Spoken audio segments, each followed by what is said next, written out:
Beatrice, welcome back to Th- the podcast. Thanks for having me back. It's nice to see you again.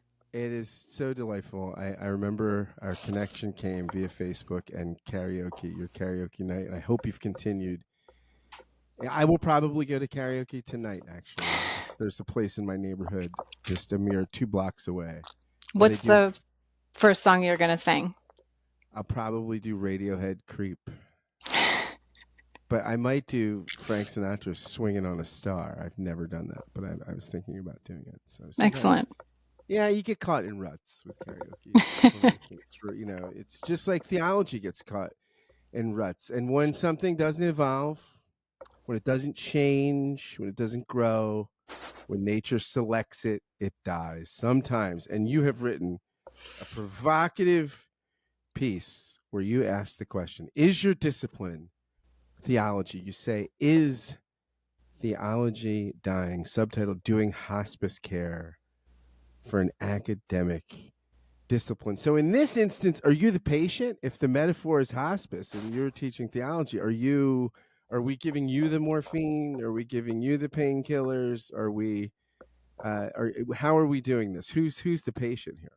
Yeah, I mean, I think probably, I don't know, or maybe this is like me as like a split identity, right? Like the part of me that that is the, person who has this disciplinary identity is like being looked at by the other part of me, which isn't necessarily confined by my sense of identity within the discipline. And I'm sort of, tracing the patterns that I see or trying to understand like what's happening to one version of myself or sort of one aspect of myself that exists in the world. So you've got a couple things going. You might need a death doula, right? The discipline might need it. You as a practitioner might need a death doula, and you might need some kind of psychoanalytic or psychiatric work because you might be having split personality. You're talking to yourself. So you might be having an out-of-body experience, something along those lines. You say in the first sentence, I love a first sentence that grabs me. This one grabbed me. People often assume that theology is only for true believers, those who want to defend the existence of God against the skepticism of secular outsiders. I'm wondering if you were, a lot of my listeners are not religious or are not, and many aren't in the Christian tradition if they are. So I have a lot of Jewish listeners. I have all kinds of listeners. If you were trying to define, you teach theology to undergrads. If you were going to define your discipline in just a couple sentences, you're at a karaoke bar saying, someone says, I loved the rendition of whatever song you did. How are you? What do you do for a living? You tell them you teach theology. They say, what's that? How would you respond? Maybe I would say that it's the discipline that studies theories about more than human forms of power. More than human forms of power, like things that are supernatural. Do you mean transnatural? They can be, but I think sometimes they're not. I mean, a whirlwind is more than human. A tornado is more than human. I mean, I'm playing a little bit with a term or a category that people often hyphenate, right? People will often use this term more than human.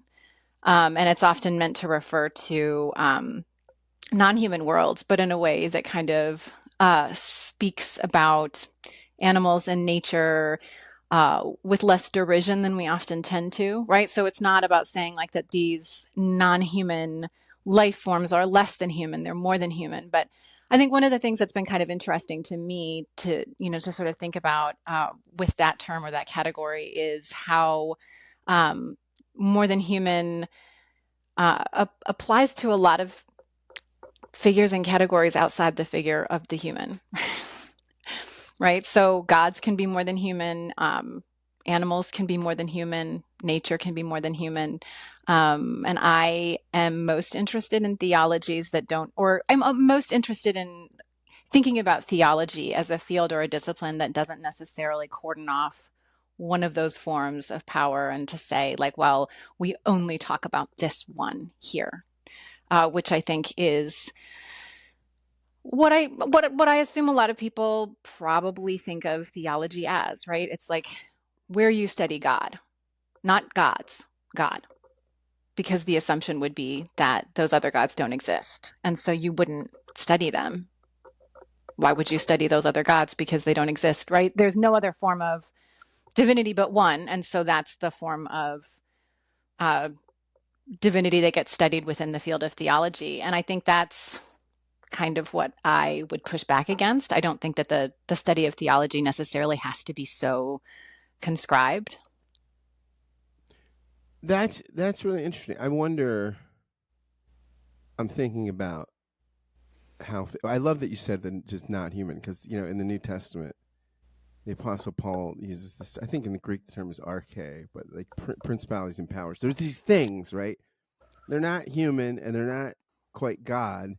There are these things, and they seem to have this mediating power in the universe, right? And they seem to be able to be in an antagonistic relationship with the divine. It's very interesting, right?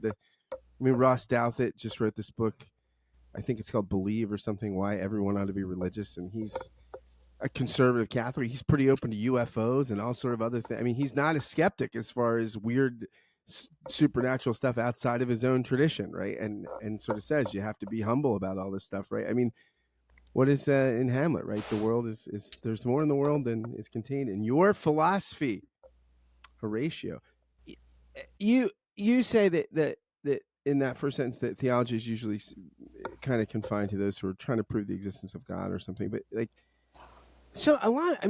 Is there a difference between theology, between apologetics, between philosophy? Sometimes it seems that people do God talk, and they're very concerned with who's listening, especially if that's people that are outside the church, something maybe like Thomas Aquinas, Summa contra Gentiles or something, right? And sometimes there's stuff that seems to be like anyway, from saying I just quoted it. I'm just thinking of stuff off the top, like Anselm's Proslagion. That doesn't seem at all concerned with people listening that don't believe, right? How do you make these distinctions between the sort of thinking about God that's catered inside and the thinking that's catered to the outside? When do you do one or the other? Do you have a preference? Talk to me. Well, I think all of that stuff is theology in the sense that people do that stuff in the name of theology, or they do that like identifying themselves as theologians or describing themselves as doing theology. And I think that, by and large today, I think that like the study of theology is what people who call themselves theologians tend to study and think and talk about. It's very much a communal discipline, and I think it is that way in large part because of its history as a discipline that emerged within the church, within a community of people who believed together or who practiced together or who, together identified with a tradition. So, I think there is very much like a communal aspect to the study of theology. But I do think that because of the way that institutions of higher education have evolved, particularly here in the United States, where theology does still sort of have a presence outside of divinity schools. In a limited sense, but it does have some lingering presence within academic institutions. And so, I think that sense of theology as a kind of community of people who identify as theologians, who practice theology, and who have some kind of vested interest in doing something that feels or sounds to them like theology is kind of what ends up defining the field, at least in my view. So I think that, if you have someone calling themselves a Buddhist Christian theologian, or, someone who calls themselves a secular theologian, like I think that the field has the capacity to, as it exists as an academic field today, and it has the capacity to accommodate those variants on the sort of standard old theme of what a theologian is. I think that the academic field as it exists today has kind of evolved to make space for people to occupy more I guess you could say, niche categories within the sort of general theme of theologian. You say in the piece, people are still doing theology in public. If by doing theology we mean talking about gods, spirits, and other divine powers, right? Even Donald Trump does theology. I mean, we're talking about the people; they're fantastic, and the evangelicals love me. I mean, it's, it's all over the place. But you say, but the field I was trained in as a scholar, academic theology, feels like it's dying. Now, is this, I mean, it's interesting because I think about, if you look at just most of the church's history, theology is not done academically, right? I mean, it's not done by academics, if we're thinking the modern university context with peer reviewed journals and academic conferences, right, where you turn your receipts in at the end for the hotel bar and all that stuff. The trade sort of stuff that we think of, that you would have in common with any academic, right? I mean, what's the change in the church in theology's history when it? I mean, I guess this is sort of like 19th century. When Schleiermacher's thinking of the University of Berlin and designing it and things like this, but in the European models where universities become big, and theology moves into the research university. What's different about that in the history of the discipline when it goes from sort of monks and bishops and things like this to who are academic, who have the gifts that academics would have, but don't do it in universities? What's the difference in the discipline when it moves that way? Well, I mean, there have been theologians in universities since the Middle Ages. There have been chairs for theologians, chairs of theology in university settings. So it's not that they've been absent from university settings. But, I mean, historically, the university that emerges in the Middle Ages wasn't designed as a religious space. It was designed as a Right, space right. where people could learn law and they could learn other things where they could, aid the kingdom in trade. So, the the theologians, were not. I mean, I think people talk about like theology being the queen of the sciences, and that, of course, is a very nostalgic and kind of inaccurate way of thinking about the relationship between theology and the university. But, already in the Middle Ages, there were like emerging spaces for theology and theologians in an academic environment. And so you did, of course, have monastic institutions where the bulk of work that we today describe sort of glibly as theology was getting done and being produced. But you did also have these emerging spaces for, scholars who had something to say about the Bible, or who had something to say about the relationship between theology and philosophy, or theology and the sciences. So those little spaces were kind of opening up, and theologians were making kind of they were making tenuous advances into academic zones and spaces of research. But of course, it was a bit of a liability for them, because they were potentially putting themselves into a space where they were operating at a bit of a distance from the authority of the church, and so they could say things that were riskier, and they could venture opinions that were less subject to the authority of their superiors. And so it was, I mean, it was a position that had some liabilities associated with it. But of course, as theology becomes sort of more, I mean, German scholarship, which kind of creates this scientific way of sort of creating an encyclopedia, like, or an encyclopedic perspective on what theology is and has been and has done. I mean, this certainly begins to change the way that the field or the discipline works in academic settings or in contexts. And then, of course, in the United States, I think one of the stranger advances for the field of theology is that, it becomes like one of the first real professional degree programs in the United States. So, it becomes kind of an important part of education here, in the sense that it was just like a professional option for people where they might not have had one previously. And so if you were educated enough, you might be able to go on and become a professional, and become a pastor, and lead your community, and become a community leader with the kind of authority that people thought you needed. Yeah, you quote someone from Princeton Seminary. Full disclosure, an institution I spent some time in, and it's Hannah Reichel, and I don't know Ms. Reichel's work, but I really appreciated your inclusion of her in your piece. She says it's a very American model to imagine that there always has to be growth or dominance. There are plenty of things that have existence in this world without achieving the status of dominance.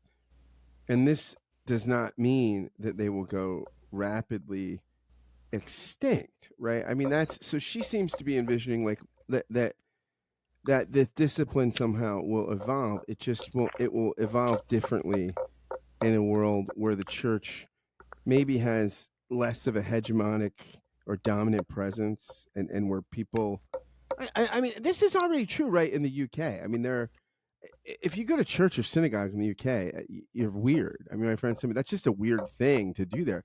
But they still have academic theologians, right? I mean, how do you talk to colleagues in countries like that about their work and how it differs from your own kind of existence, where America is still a little bit more religious? Yeah, I mean, by the way, I think Connor Reichel's pronouns are they, but Sorry, yeah, them. that's all right. But I mean, I did speak. I mean, in the interview, I did speak with one scholar who's in Australia, for instance, and I think we had quite a bit of conversation about just the differences between doing theology in the American context and doing it in the Australian context. And I think, by and large, I think that theology has felt certainly more. Um, like it has more institutional power in a place like the United States, historically speaking. But I think that that's part of what we're starting to see change more recently. So I think that, there have been, a number of, I mean, I have a lot of friends who left the US to do PhD programs in England, for instance, but have not been able to find work there in their discipline, and so have come back to the US to get work because there have just been more jobs in the field of religious studies and theology. And part of that is just that there's more academic jobs in the United States in general. But I mean, certainly in the field of religious studies and theology, there's just been more jobs. And I think that that's increasingly just becoming less and less true.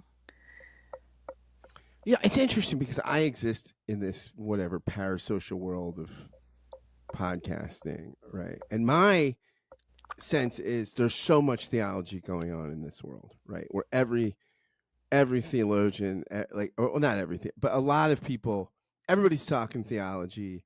A lot of folks are getting big followings. They're doing all kind of God talk. They're having all kinds of conversations. It seems pretty vibrant, right? I mean, it's pretty alive. It's. I mean, what do you think are the consequences of theological discourse moving from something like a university, right, with people that are trained that way, to the parasocial weird reality of the interwebs, where people are just talking and reacting and sending hearts and doing gifs and all this stuff? I mean, how is that changing the conversation? Well, I do think that, like, as I mentioned in the piece, like, I'm not saying that people just aren't thinking theologically or not doing theology. Like, again, like, my piece is just very much about academia, and Right. in some ways, the piece is it's a little bit of a sort of like bigger academic story, like writ smaller, right? I mean, I think that, especially this year, I think we've really started to see how the just general decay and decline of institutions in our country has started to, like, especially hit colleges and universities. And I think that there's just obviously this year there have just been, you know, far more outright attacks on colleges and universities. And, when I initially started to sort of think about this piece and to write this piece, like, that stuff hadn't even happened yet. Like, all of the conversations that I had that went into this article all just happened, I mean, before 2025. So I have a little bit of a kind of conclusion at the end of my essay where I reflect on just sort of how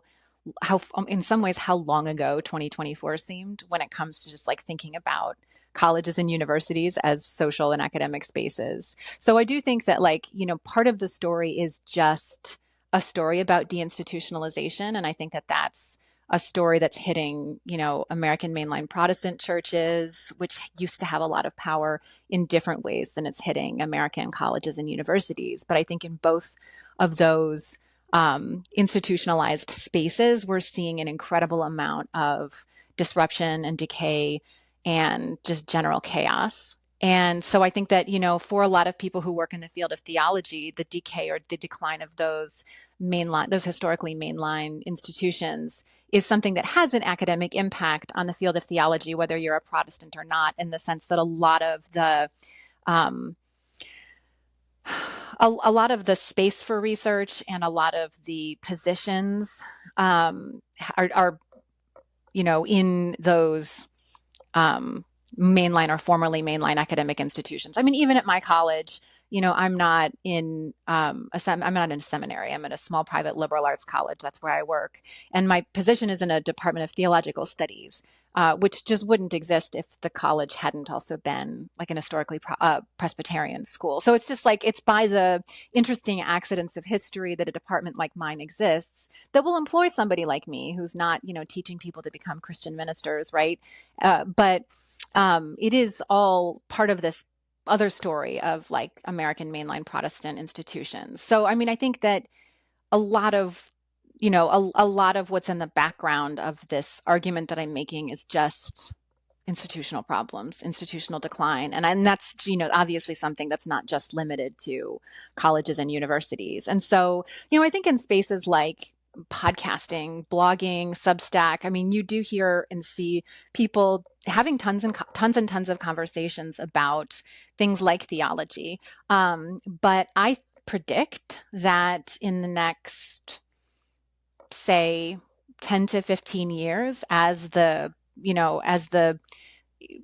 educational context changes and shifts, that we probably will see fewer and fewer people name or label those conversations as conversations about theology unless they are doing commentary on the church.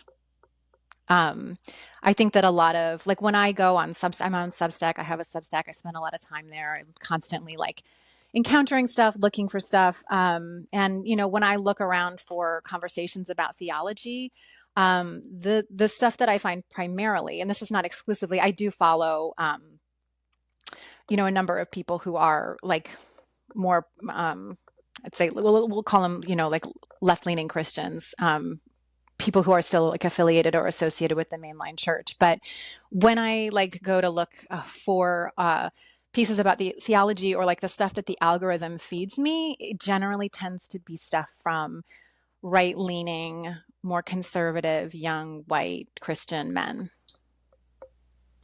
It's that, yeah, they're not shy. Those guys aren't shy, right? I mean, those guys, yeah, I probably a lot of Calvinists too, right? It's very, very squeaky people for the Frozen Chosen, the young bearded beer drinking Calvinists, right? Those guys are everywhere. These are, yeah. I wanted to say some of my best friends are those people, but it's not really true. But I probably should. Maybe I need to expand my friend circle. Yeah, that's interesting. I wonder. Karl Barth is somebody I've spent time reading over the years. He used to start his theology students right away with Feuerbach, right? That's the first thing he had them cut their teeth with, because he kind of thought, okay, here's the tradition I was trained in, and here's where it goes, right? Like eventually you go from Schleiermacher to Ritschl to Feuerbach, and basically the idea is theology is really just social psychology, right? It's the group consciousness, right? And you call it God, right? You think about the things that you really like, right? Justice or inclusivity or equality or imagination, all these things, and you start talking about them in really big letters, and then that's God, right? And really, what Feuerbach's saying, you're really doing a kind of collective effervescence, reflecting on the collective effervescence. If that's what you think it is, right? Which there's a good case to be made for Feuerbach, right? I like Feuerbach.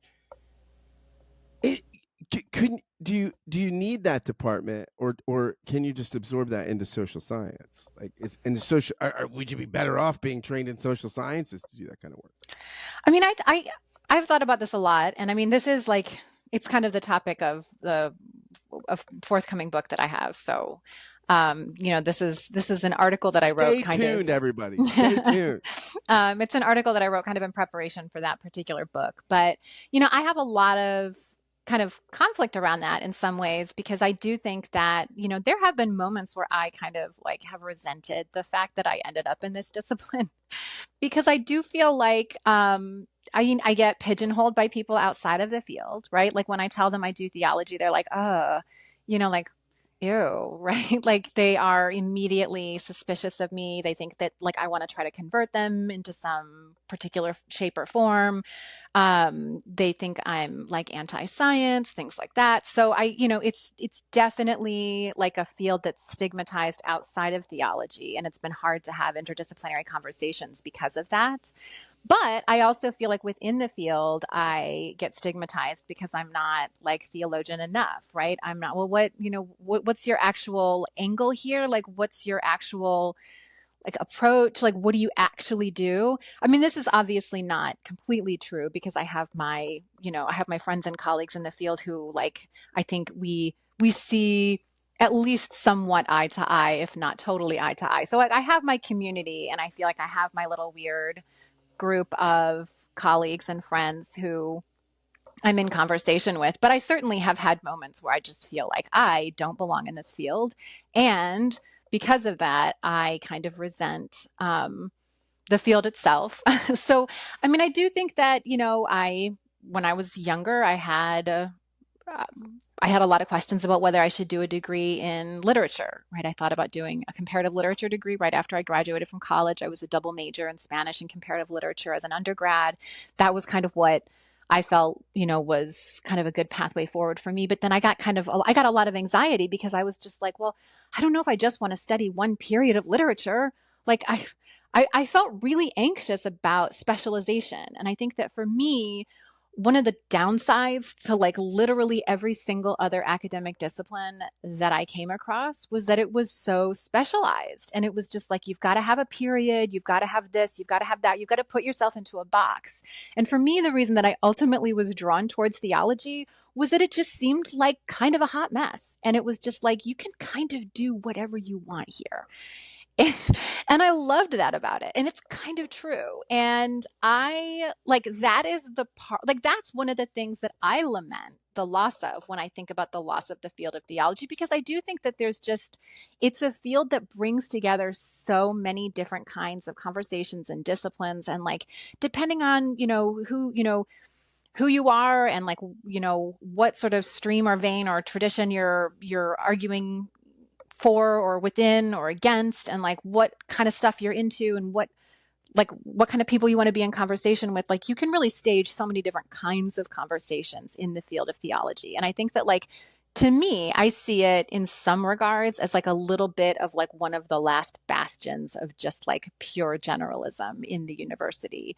And I think, philosophy is a little bit like that, but I still think it's probably more narrowly specialized in many ways than theology is. So yes, I think, a lot of the things that people want to do in theology, you can very, very, very much do in another field, because I think that a lot of people who do theology are doing interdisciplinary work. So you could do anthropology, you could do sociology, you could do literature, you could do biology, you could be, an ecologist, like whatever, right? And you could do theology in any of those fields or disciplines, even if you don't call it theology. Because I actually look at a lot of projects, especially like popular science books, and I'm just like, oh yeah, this is like in my mind a theological project, but they don't call it that, God forbid. Now, are you saying that because there's like truth with a capital T? I've heard Cornel West say this in multiple public forums. Like, you're just doing I mean, you're doing truth in big letters, metaphysics, call it ontology,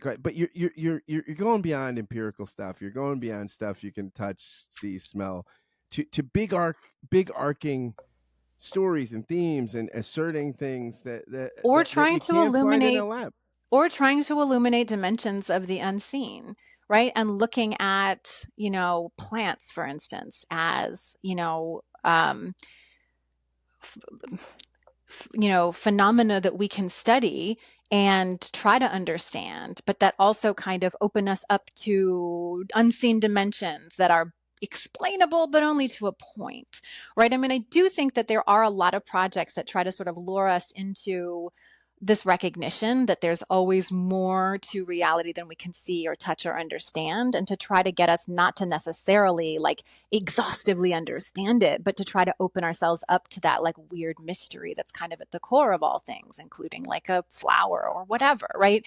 I mean, I read those as theological projects in the sense that I think that they want to try to like draw us into conversations about maybe not just truth, but also like just mystery and the kind of like weird, irresolvable kinds of uncertainties that we encounter at the heart of everything, and the way that like even, botany can kind of confront us with the limits of our knowledge, and can kind of remind us of the importance of a kind of unknowing sensibility. I mean, all of that stuff, I think I hear and see echoes of specific theological practices and discourses and conversations in those things. And so, I think there's lots and lots of work in lots and lots of different fields that, like, as a theologian, I read it.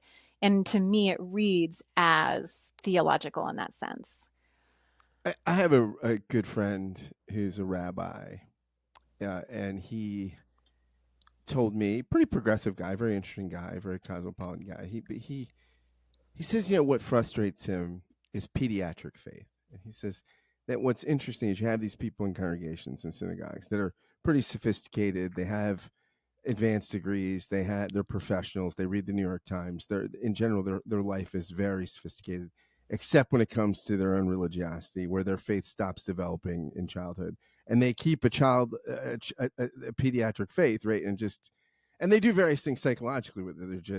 They're just fragmented from they just keep things compartmentalized, or they have a weird way of mythologizing things, right? I mean, do you see that with religious students? I mean, do you wind up having to confront the pediatric faith with ideas that are pretty complex in your theology classes? I mean, are kids like, I don't want to hear this. No, no, no, no, no, no, no.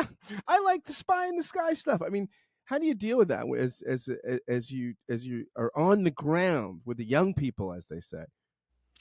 I mean, I think it's not just religious people. I mean, I do think that, like, to some extent, um, I think that, I guess if we want to kind of just take a kind of classic secular sort of like secularization thesis like approach to the question. I mean, I do think that to some extent, like, we're not really encouraged to have many conversations about stuff like this. And I think we're often taught that this stuff is like inappropriate to talk about. And, you want to avoid talking about it too much with other people, especially people that you don't know very well, because it's really messy. You don't want to impose your way of thinking on other people, but you certainly don't want to have their way of thinking imposed on you.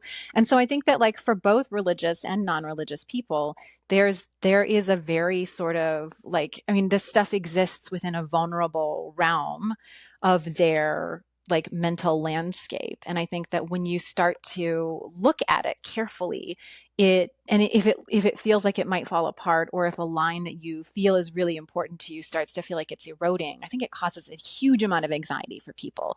And in my perspective, like, that has only become more and more true even over the last 10 years. I think, it's way more true for me in my classrooms today than it was before COVID. I think that people have become so much more suspicious of one another and so much less interested in what other people actually think. And I think people come into my classroom in ways that they didn't even before COVID, with this, like, with a sort of fixed disposition already towards just what religion is and what it does for them. So I've got people who come into the classroom and they're like, religion is the most important thing in my life, and I have to protect it from like the infidel academics who want to destroy it. And then I've got, another set of people who are just like, religion is so like stupid and irrelevant, and it's like the cause of all violence in the world. And then I've got a lot of people who are kind of like, I have complicated feelings somewhere in the middle, and I'm absolutely not going to talk to these people about it because they're all messed up in the head. And so, I think it is a real challenge in my classrooms today to even like try to get just like buy-in, to get people to want to talk about their actual ideas and thoughts in front of one another, or like to want to listen to one another. I mean, I do think that like these are also probably people who may have corners on the internet where they feel very comfortable sort of like going in and, like immersing themselves in like a podcast where they feel like their worldview is like really affirmed, or, some subreddit or whatever. Like, I think that, I just a friend told me that they just discovered a group of Christian furries, and that their Discord channel, they're very orthodox. They have the Nicene Creed, they're Westminster Calvinists. I mean, these are really hyper Calvinists, and they're furries. I mean, it takes all kinds, right? I mean, these would be some wild fellowship groups. I'm guessing.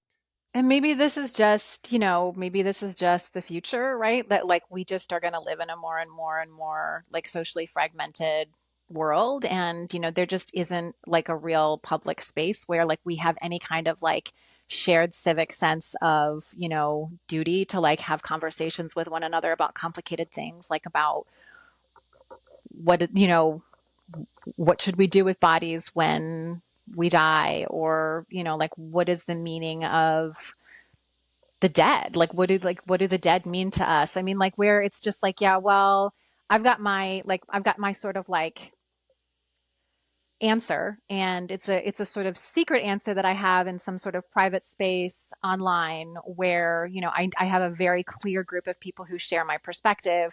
But when I leave that like area of my life, like I just don't really talk about this stuff with other people because nobody else gets it. I don't know. I mean, maybe that's just the future. And I think in a world like Yeah. that, then obviously, like a field like theology is just so inappropriate because, like, why would you ever talk about like that kind of intimately important personal stuff in public with other people? Yeah, and it's interesting because Ross Douthat in his book Bad Religion kind of writes about this tendency. He says that what that does is it makes for kind of weirder, fringier theological thinking, right? On the right, on the left, and you wouldn't give birth to liberation theology or King or something like that through those silos, right? It's somebody with King who can draw on the Hebrew Bible, the founding fathers, American civil religious church, to come together with a tapestry to move people onto this ontological picture. That's yeah. I want to it's very interesting. I'm really I love these quotations from that you had from Hannah Reichel, and she says that basically we need to learn ars moriendi, to die. Theologians to learn the art of dying. So there's a guy I read a lot of, Tomas Halik, who is interesting, grew up behind the Iron Curtain in the Czech Republic, was an undercover priest. You want to talk about like post-Christian, and this was Iron Curtain persecuted, and he was a psychoanalyst in his day job, and he says this about Nietzsche. He engages a lot with Nietzsche. He's my favorite philosopher. And he says this: "God is dead." That sentence, uttered at the end of the 19th century, continued to fascinate for the next 100 years. Maybe it was not only a sentence about God and against God, but also one containing something of God's message to us. A God who has not endured death is not truly living. A faith that does not undergo Good Friday cannot attain the fullness of Easter. Crises of faith, both personal and in the history of culture, are an important part of the history of faith, of our communication with God, who is concealed and returns again to those who do not stop waiting for the unique and eternal word to speak to them once more. I wonder, is there good news in the death of theology? Is the word of academic theology's death maybe on the other side of that a new life that where it can be reimagined into something? Well, I mean, I certainly think that like you can always turn bad news into good news. Whatever the Lemons and news is. lemonade. Like yeah, I mean like you like any bad news you can flip it around and turn the smile upside down. I mean so in that sense, of course there's good news there. Like there's lots of good news. I mean, I think especially for people who don't want to talk about theology in academic settings, like the death of theology is great news, right? Like so but I think I think that my like my sense is that like as much as I have ambivalent feelings about whether or not yeah, I think there would be good things about theology as an academic discipline, like continuing to exist in the world. I think there are bad things, like on balance, like do I think it's better or worse for it to survive? I don't actually really know, right? Like I have enough like ambivalence in terms of my own feelings about the discipline to not really like be able to decide definitively whether or not it's like a great discipline or a terrible one. Um, but I do think that, you know, as somebody who has a PhD in the field and who has a lot of friends and colleagues who've done a lot of incredible work and who's just been able, I mean, like the field itself has given me a window into things I never would have otherwise seen. It's definitely changed my life. Like it's changed the way that I live. It's changed the way that I think. Like I have all kinds of debts of gratitude to like just the complex How has it changed the way you institution. live? How does theology change the way you live? Well, I What's a mean, like first of all, like I got a PhD in the field of theology, which like getting a PhD like hard work? literally just changed the material conditions that I lived in for like the like 5 years that I was working on the PhD. I mean, it changed my trajectory after finishing the PhD. I mean, like where I went to get my first job, where I went to get my second job. I just mean it like in absolutely literal sense. Like it just literally changed the material conditions in which I live, right? Like having not just a PhD, but a PhD in this very specific field, like determined who I met. It determined like what kind of conversations we had. It determined like how much money I did or didn't make. It determined where I was able to like live and where I wasn't able to live, where I'm still able to live and not able to live, right? Like, so, it's changed my life in all of those ways. It's changed the way I think in many ways. So like I do feel like in terms of just like you know, I think we often think of like an Ars Moriendi as like a, how do we just like let go and just die well or whatever. But like, I also think that that's not all of it, right? It's also about like, what is it that we want to leave behind, right? It's about like legacy projects. And I do think that like that, that is a feeling that I have, like where I'm just thinking like, okay, fine. Like, hypothetically speaking, if this discipline didn't exist in 10, 15, 20, 25 years, 30 years, whatever, like, what would I still want like new people to be able to like to sort of discover and explore? And like also, I think that like I can do theology in the field of theological studies without embarrassment because it's a field called theology. But I think that like in the academic environment that we live in today, so many people have so much embarrassment about talking about theology, doing theology. I mean, just this is just my sense of it, given the fact that like I'm so infrequently